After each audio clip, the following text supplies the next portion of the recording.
বিসমিল্লাহির রহমানির রহিম। আজ ঐতিহাসিক ৭ই মার্চ, বাঙালি জাতির জীবনে এক অবিস্মরণীয় অলঙ্ঘনীয় দিন। ৭ই মার্চের চেতনা অবিনশ্বর। আমাদের মহান নেতা জাতির পিতা বঙ্গবন্ধু শেখ মুজিবুর রহমান ১৯৭১ সালে ৭ই মার্চ ঐতিহাসিক রেসকোর্স ময়দানে, বর্তমানে শহীদ সোহরাওয়ার্দী উদ্যান, এখানে দাঁড়িয়ে বজ্রকণ্ঠে একটি মহাকাব্য রচনা করেছিলেন। সেই মহাকাব্য ধারণ করেছিল হাজার বছরের পরাধীনতার শৃঙ্খল ভেঙে বাঙালি জাতির মুক্তির বার্তা। ওই দিনই বাঙালি জাতির মহানায়ক দ্বিধাহীন চিত্তে ঘোষণা দিয়েছিলেন, এবারের সংগ্রাম আমাদের মুক্তির সংগ্রাম, এবারের সংগ্রাম স্বাধীনতার সংগ্রাম। বঙ্গবন্ধু শেখ মুজিবের দরাজ কণ্ঠে উচ্চারিত হয়েছিল বাঙালির হৃদয় থেকে হৃদয় অনুরণিত শব্দমালা। স্বাধীনতার আকাঙ্ক্ষায় সমগ্র বাঙালি জাতি এক সূত্রে গাঁথা সেই মহাকাব্যের শ্রেষ্ঠ পংক্তি আর দাবায় রাখতে পারবা না। সুতরাং ৭ই মার্চ সামনে রেখে এই মহেন্দ্রক্ষণে আমি গভীর শ্রদ্ধায় প্রথমেই স্মরণ করছি সর্বকালের সর্বশ্রেষ্ঠ বাঙালি জাতির পিতা বঙ্গবন্ধু শেখ মুজিবুর রহমানকে। কৃতজ্ঞ চিত্তে স্মরণ করছি জাতীয় চার নেতা, মহান মুক্তিযুদ্ধে ৩০ লাখ শহীদ ও ২ লাখ সম্ভ্রমহারা মা বোন এবং অগণিত বীর মুক্তিযোদ্ধাকে, যাদের মহান আত্মত্যাগের মধ্য দিয়ে আমরা অর্জন করেছি স্বাধীন সার্বভৌম বাংলাদেশ, এনেছে বিজয় ছিনিয়ে। বঙ্গবন্ধু শেখ মুজিব এবং বাংলাদেশ একই সূত্রে গাঁথা। পূর্ব বাংলার মানুষের ন্যায্য অধিকার আদায় এবং পৃথিবীর মানচিত্রে তাদের জন্য একটি স্বাধীন ভূখণ্ড প্রতিষ্ঠার লক্ষ্য নিয়েই জাতির পিতা শেখ মুজিব পাকিস্তানিদের বিরুদ্ধে দীর্ঘ ২৪ বছর লড়াই সংগ্রাম করেছেন, জেল জুলুম অত্যাচার সহ্য করেছেন এবং সকল আন্দোলনের নেতৃত্ব দিয়েছেন। একমাত্র তিনিই ছিলেন হাজার বছরের শোষিত বঞ্চিত বাঙালিদের মধ্যে সবচেয়ে বলিষ্ঠ কণ্ঠস্বর। বঙ্গবন্ধু শেখ মুজিবের নেতৃত্বে আওয়ামী লীগ ১৯৭০ সালের নির্বাচনে একক সংখ্যাগরিষ্ঠতা লাভ করে, কিন্তু পাকিস্তানি শাসকরা আওয়ামী লীগের হাতে দেশ পরিচালনার দায়িত্ব অর্পণ না করে নানা ধরনের টালবাহানা শুরু করে। বঙ্গবন্ধু শেখ মুজিব বাংলাদেশের সর্বস্তরের মানুষকে নিয়ে পাকিস্তানি শাসকদের বিরুদ্ধে অসহযোগ আন্দোলনের ডাক দেন। ৭ই মার্চ ভাষণ আমাদের মহান স্বাধীনতা অর্জনের অমর বাণী। ১৯৭১ সালে মহান মুক্তিযুদ্ধ চলাকালীন এই অমর বাণী প্রতিটি মুক্তিযোদ্ধাকে প্রেরণা জুগিয়েছিল। জাতির পিতা বঙ্গবন্ধু শেখ মুজিবুর রহমান বীর বাঙালিদের অবশ্যম্ভাবী বিজয়কে উৎকীর্ণ করেন তার ভাষণের শেষ দুটি শব্দে, জয় বাংলা স্লোগানে। রাজনীতির কালোজয়ী মহাকবি বঙ্গবন্ধু শেখ মুজিব এই ভাষণের মাধ্যমে দেশের শাসনভার জনগণের হাতেই তুলে দেন। ক্ষমতাকে কী করে নিয়ন্ত্রিতভাবে সকলের কল্যাণে ব্যবহার করতে হয় তাও বুঝিয়ে দেন, শিখিয়ে দেন আত্মরক্ষামূলক কিংবা প্রতিরোধক সমরনীতি, যুদ্ধকালীন সরকার ব্যবস্থা এবং অর্থনীতি। সেই মর্মস্পর্শী বর্জনীনাদ ৭ কোটি বাঙালির হৃদয়কে বিদ্যুৎ গতিতে আবিষ্ট করেছিল। একটি ব্রিটিশ পত্রিকা বঙ্গবন্ধু ভবনকে ১০ নম্বর ডাউনিং স্ট্রিটের সঙ্গে তুলনা করেছিল। ৭ই মার্চের ভাষণ শুনে ঢাকায় রাষ্ট্রপতির বাসভবনে বাঙালি বাবুর্চি অসহযোগ আন্দোলন করেছিল এবং পাকিস্তানের প্রেসিডেন্ট ইয়াহিয়া খান তখন ঢাকায়, তার জন্য রান্না করা বন্ধ করে দিয়েছিল। ৩২ নম্বর বাড়িতে টেলিফোন করে সেখান থেকে অনুমতি নিয়েই কিন্তু তারা সেখানে কাজ করেছিল। জাতির পিতা বঙ্গবন্ধু শেখ মুজিব তার এই অসহযোগ আন্দোলনে এবং ৭ই মার্চের ভাষণে প্রতিটি মানুষকে নির্দেশ দিয়েছিলেন, ঘরে ঘরে দুর্গ গড়ে তোলো, তোমাদের যার যা কিছু আছে তাই নিয়ে শত্রু মোকাবেলা করতে হবে। তিনি আরও বলেছিলেন, আমি যদি হুকুম দেবার নাও পারি তাহলে রাস্তাঘাট যা কিছু আছে সব বন্ধ করে দেবে। পাকিস্তানি হানাদা বাহিনী 1971 সালের 25শে মার্চ নিরস্ত্র বাঙালির উপর সশস্ত্র হামলা চালায়। কারণ জাতির পিতার নির্দেশেই এদেশের মানুষ ইয়াহিয়ার শাসনকে অগ্রাহ্য করে। মিলিটারি ডিক্টেটর ইয়াহিয়ার সকল কর্তৃত্ব বাঙালির উপর থেকে একেবারে তিরোহিত হয়ে যায়। বঙ্গবন্ধু শেখ মুজিব ওই 32 নম্বর বাড়ি থেকে যে যে নির্দেশ দিতেন, বাঙালি জাতি অক্ষরে অক্ষরে তা পালন করত। তাই 25শে মার্চ যখন গণহত্যা শুরু করে, এরপরই সেই রাতে অর্থাৎ 26শে মার্চের প্রথম প্রহরে জাতির পিতা বঙ্গবন্ধু শেখ মুজিব আনুষ্ঠানিকভাবে স্বাধীনতার ঘোষণা করেন। এরপরই তাকে গ্রেপ্তার করে নিয়ে যাওয়া হয়। কিন্তু বাংলার দামাল ছেলেরা যার যা কিছু আছে তাই নিয়ে যুদ্ধে ঝাঁপিয়ে পড়ে এবং পাকিস্তানি হানাদার বাহিনীকে বাংলার মাটিতে পরাস্ত করে 16ই ডিসেম্বর 1971 সালে স্বাধীনতার লাল সূর্য ছিনিয়ে আনে। বাংলাদেশের প্রথম রাষ্ট্রপতি বঙ্গবন্ধু শেখ মুজিব পাকিস্তানের বন্দিদশা থেকে মুক্তি পেয়ে 1972 সালের 10 জানুয়ারি তার স্বদেশ ভূমি প্রিয় বাংলাদেশে ফিরে আসেন। তাঁর স্বপ্নের স্বাধীন বাংলাদেশ পুনর্গঠনে আত্মনিয়োগ করেন। একটা যুদ্ধ বিধ্বস্ত দেশ শূন্য হাতে যাত্রা শুরু করে মাত্র 3.5 বছরেই তিনি বাংলাদেশকে স্বল্পোন্নত দেশে উন্নীত করেন। আমাদের দুর্ভাগ্য, 1975 সালের 15ই আগস্ট জাতির পিতা বঙ্গবন্ধু শেখ মুজিবুর রহমানকে সপরিবারে নির্মমভাবে হত্যা করে। শুধুমাত্র বঙ্গবন্ধু শেখ মুজিবকে না, একই সাথে আমার মা, আমার 3 ভাই, ভ্রাতৃবধূ সহ পরিবারের 18 জন মানুষকে নির্মমভাবে হত্যা করে। এবং এই হত্যার মধ্য দিয়ে 1971 সালে যে শক্তিকে বাঙালিরা পরাজিত করেছিল এবং এদেশের যারা পাকিস্তানি হানাদার বাহিনীর দোসর ছিল, আল বদর, আল শামস রাজাকার বাহিনী গড়ে তুলে এদেশের মানুষকে গণহত্যা, ধর্ষণ, নির্যাতন, অগ্নিসংযোগ করে স্বাধীনতার প্রতিটি ক্ষেত্রে প্রতিবন্ধকতা সৃষ্টি করেছিল, তারাই যেন পরাজয়ের প্রতিশোধ নেয়। শুধু তাই না, 15ই আগস্ট জাতির পিতাকে হত্যার পর বাংলাদেশে হত্যা, কুষড়যন্ত্রের রাজনীতি শুরু হয়। 7ই মার্চের ভাষণ নিষিদ্ধ করা হয়। জয় বাংলা স্লোগান নিষিদ্ধ করা হয় এবং আমাদের স্বাধীনতার ইতিহাস এবং ভাষা আন্দোলনের ইতিহাস থেকে বঙ্গবন্ধু শেখ মুজিবের নাম মুছে দিতে উদ্যত হয়। তবে বাংলাদেশের মানুষ কিন্তু থেমে থাকেনি। জীবনের ঝুঁকি নিয়েও ওই 7ই মার্চের ভাষণ প্রতি বছর তারা বাজাতে শুরু করে। 1996 সালে দীর্ঘ 21 বছর পর আওয়ামী লীগ রাষ্ট্র পরিচালনার দায়িত্ব গ্রহণ করে জনগণের ভোটে নির্বাচিত হয়ে।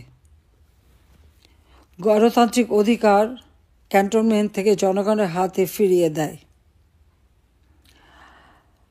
জাতিপিতা বঙ্গবন্ধু শেখ মুজিবুর রহমানের খুনিদেরকে অবৈধভাবে ক্ষমতা দখলকারী মিলিটারি ডিক্টেটর জিয়াউর রহমান দায় মুক্তি অধ্যাদেশ দিয়েছিল এবং যুদ্ধাপরাধীদের যে বিচার শুরু হয়েছিল সেই বিচার বন্ধ করে দিয়ে তাদেরকে মুক্ত করে দিয়েছিল। কিন্তু আওয়ামী লীগ ক্ষমতা আসার পর বঙ্গবন্ধু শেখ মুজিবুর রহমানের হত্যাকারী এবং যুদ্ধাপরাধীদের বিচার শুরু করে এবং এই বিচারের মধ্য দিয়েই বাংলাদেশে বিচারহীনতার যে কালচার শুরু হয়েছিল তা বন্ধ হয়ে যায়। ন্যায় বিচার প্রতিষ্ঠা হয় বাংলাদেশে, দেশে আইনের শাসন প্রতিষ্ঠা হয়, জাতি গ্লানিমুক্ত হয় এবং আমরা বিশেষ করে আওয়ামী লীগ সরকার সংবিধান সংশোধনের মধ্য দিয়ে ঐতিহাসিক ৭ই মার্চের ভাষণকে সংবিধানের ১৫০(২) অনুচ্ছেদে ৫ম তফসিলে অন্তর্ভুক্ত করি। স্বাধীনতার ঘোষণাপত্র যেটা ১৯৭১ সালে ১৭ এপ্রিল মুজিবনগরে যেটা পাঠ করা হয়েছিল, গ্রহণ করা হয়েছিল, সেই ঘোষণাপত্র আমরা সংবিধানে সংযুক্ত করি, কারণ এটা একটা ঐতিহাসিক দলিল। ৭ই মার্চের ভাষণ, এই ভাষণ বাঙালি জাতিকে উদ্বুদ্ধ করেছিল। ২০১৩ সালে একজন আন্তর্জাতিক খ্যাতিসম্পন্ন সাংবাদিক এবং দার্শনিক জ্যাকব এফ ফিল্ড বিশ্বের বিভিন্ন ভাষণ নিয়ে গবেষণা করে। প্রায় ২.৫ বছরের বিশ্বসেরা জনগণকে উদ্বুদ্ধকরণের ক্ষেত্রে সরকারি, বেসরকারি অথবা সামরিক যত নেতৃত্বের ভাষণ দেওয়া হয়েছিল সেগুলি নিয়ে গবেষণা করে তিনি একটি সংকলন তৈরি করেন। সেই সংকলনটির নাম দিয়েছিলেন we shall fight on the beaches, the speeches that inspired history. এই সংকলনে জাতির পিতা বঙ্গবন্ধু শেখ মুজিবের ৭ই মার্চের ভাষণ অন্যতম শ্রেষ্ঠ ভাষণ হিসেবে অন্তর্ভুক্ত হয় এবং জাতিসংঘে ইউনেস্কো ২০১৭ সালের ৩০শে অক্টোবর এই ভাষণকে বিশ্ব প্রামাণ্য ঐতিহ্য দলিলে স্বীকৃতি প্রদান করে। শুধু তাই নয়, ইউনেস্কো মনে করে এই ভাষণটির মাধ্যমে জাতির পিতা প্রকারান্তরেই বাংলাদেশের স্বাধীনতা ঘোষণা করেছিলেন। জাতির পিতা বঙ্গবন্ধু শেখ মুজিবের ঐতিহাসিক ৭ মার্চের ভাষণের বিশ্ব স্বীকৃতি আজ বাঙালি জাতির জন্য এক বিরল সম্মান ও গৌরবের স্মারক। জয় বাংলা স্লোগান আমাদের উচ্চ আদালত হাইকোর্টের রায়ের উপর ভিত্তি করেই মন্ত্রিপরিষদ বিভাগ এই স্লোগানকে জাতীয় স্লোগান হিসেবে ঘোষণা করে। অত্যন্ত দুঃখের বিষয়, আওয়ামী লীগ তৃতীয়বার ২০০৯ সালে সরকার গঠন করার পর বাংলাদেশের জনগণের আর্থসামাজিক উন্নতি করে বাংলাদেশকে উন্নয়নশীল দেশের মর্যাদায় অধিষ্ঠিত করে। ২০২০ সালে জাতির পিতার জন্মশতবার্ষিকী এবং ২০২১ সালে স্বাধীনতার সুবর্ণ জয়ন্তী যখন আমরা উদযাপন করেছি, ঠিক সেই সময় আমরা এই স্বীকৃতিটা পাই। কিন্তু অত্যন্ত দুঃখের বিষয়, ২০২৪ সালে নির্বাচনে আওয়ামী লীগ আবারও সরকার গঠন করে, কিন্তু তখনই এক বিশাল চক্রান্ত শুরু হয়েছিল। আওয়ামী লীগ যখনই ক্ষমতা এসেছে, আওয়ামী লীগের বিরুদ্ধে সবসময় একটা চক্রান্ত চলেছে।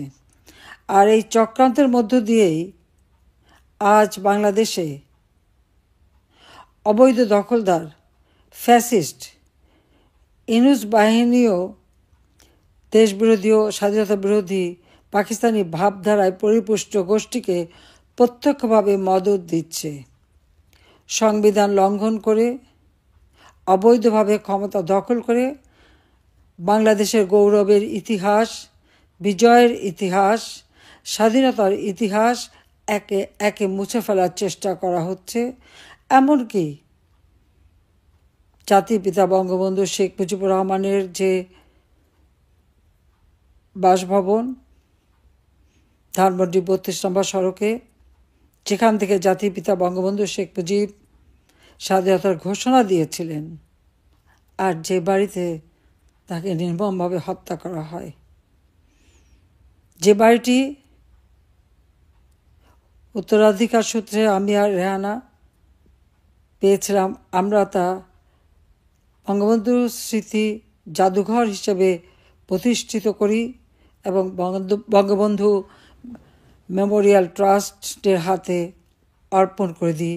জনগণের সম্পত্তি জনগণের হাতে ফিরিয়ে দিই।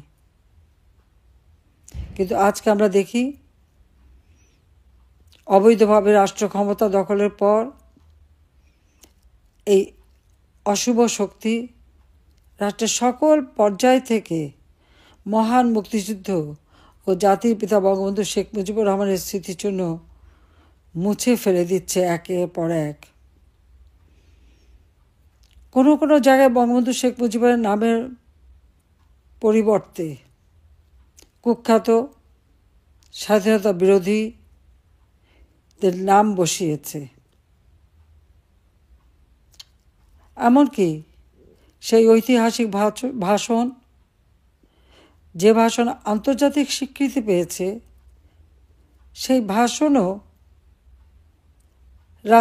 রাষ্ট্রাচারের সকল অংশ থেকে বাদ দেওয়া হয়েছে। যে জয় বাংলা স্লোগান দিয়ে মহান মুক্তিযুদ্ধে মুক্তিযোদ্ধারা বুকে তাজা রক্ত ঢেলে দিয়ে স্বাধীনতা এনে দিয়েছে, সেই জয় বাংলা স্লোগানও আজকে বাতিল করা হয়েছে। এই অবৈধ দখলদার ফ্যাসিস্ট ইউনূস গং পরিকল্পিতভাবে বাঙালি জাতির গৌরবোজ্জ্বল অর্জনসমূহকে ধূলিসাৎ করার অপতৎপরতায় লিপ্ত। মহান মুক্তিযুদ্ধের মাধ্যমে অর্জিত বাঙালির হাজার বছরে কাঙ্ক্ষিত স্বাধীনতা ও সার্বভৌমত্ব অক্ষুণ্ণ রাখতে এবং আমাদের প্রাণপ্রিয় মাতৃভূমিকে ধ্বংসের হাত থেকে রক্ষা করতে এই দেশবিরোধী ও জনগণ বিরোধী অপশক্তির বিরুদ্ধে গণশক্তির জাগরণ আশু প্রয়োজন। মহান মুক্তিযুদ্ধের চেতনায় উদ্ভাসিত এই জনগণের শক্তিকেই আমাদেরকে আরও সুসংহত করতে হবে, কারণ এদেশের প্রতিটি অর্জনের ক্ষেত্রে জনগণের শক্তি হচ্ছে সবথেকে বড় শক্তি। কাজে এই গণশক্তিকে রক্ষে সাধ্য কারও নেই। উন্নত, সমৃদ্ধ, শান্তিপূর্ণ ও নিরাপদ বাংলাদেশ বিনির্মাণে এই অপশক্তিকে অবশ্যই বাংলার মাটি থেকে দূর করতে হবে।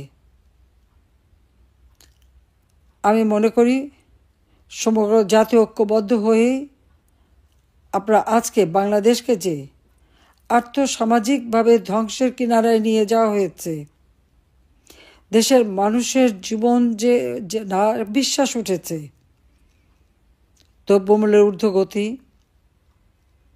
বিচারহীনতা, মানুষের জীবনের নিরাপত্তা, ঘরে বাইরে সর্বক্ষেত্রেই যেটা অস্বাভাবিক পরিস্থিতির সৃষ্টি করেছে, এখান থেকে বাঙালি জাতিকে মুক্ত করতে হবে। বাঙালি জাতির জীবনের শান্তি, নিরাপত্তা ফিরিয়ে আনতে হবে।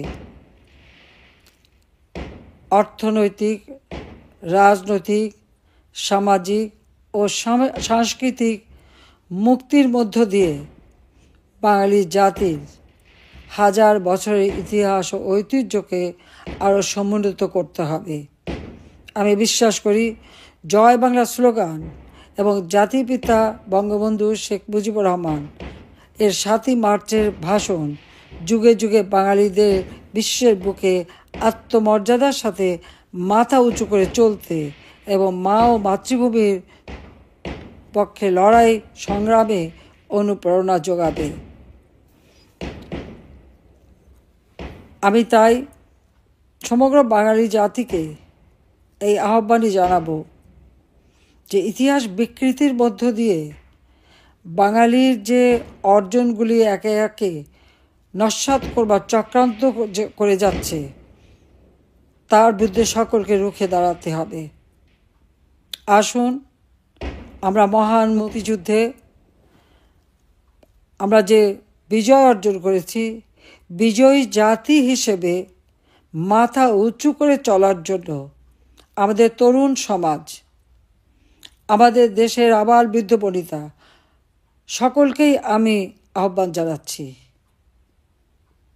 আমাদের দেশের মর্যাদা আন্তর্জাতিকভাবে স্বীকৃতি পাক, সেটাই আমরা চাই। যে সম্মান আমরা অর্জন করেছিলাম, যা আজকে এই অপশক্তির হাতে ধূলিসাৎ হয়ে গেছে, সেই বিজয়ের গৌরব আবার আমরা ইনশাল্লাহ ফিরিয়ে আনব। তার জন্য আমি জনগণের শক্তিকেই বিশ্বাস করি, আর জনগণের মর্যাদা রক্ষা করাই আমার একমাত্র কর্তব্য। তাই আপনাদের সহযোগিতা কামনা করি। সবাই ঐক্যবদ্ধ হন, অপশক্তির বিরুদ্ধে রুখে দাঁড়ান। ৭ই মার্চের ভাষণে জাতির পিতা যে পথ আমাদের দেখিয়ে দিয়ে গেছেন, সেই পথ ধরেই আমাদেরকে গণতন্ত্র ফিরিয়ে এনে অর্থনৈতিক মুক্তি অর্জনের মধ্য দিয়ে আমাদের দেশকে আবার এগিয়ে নিয়ে যেতে হবে। ইনশাল্লাহ জনগণের জয় হবেই। জয় বাংলা, জয় বঙ্গবন্ধু, বাংলাদেশ চিরজীবী হোক।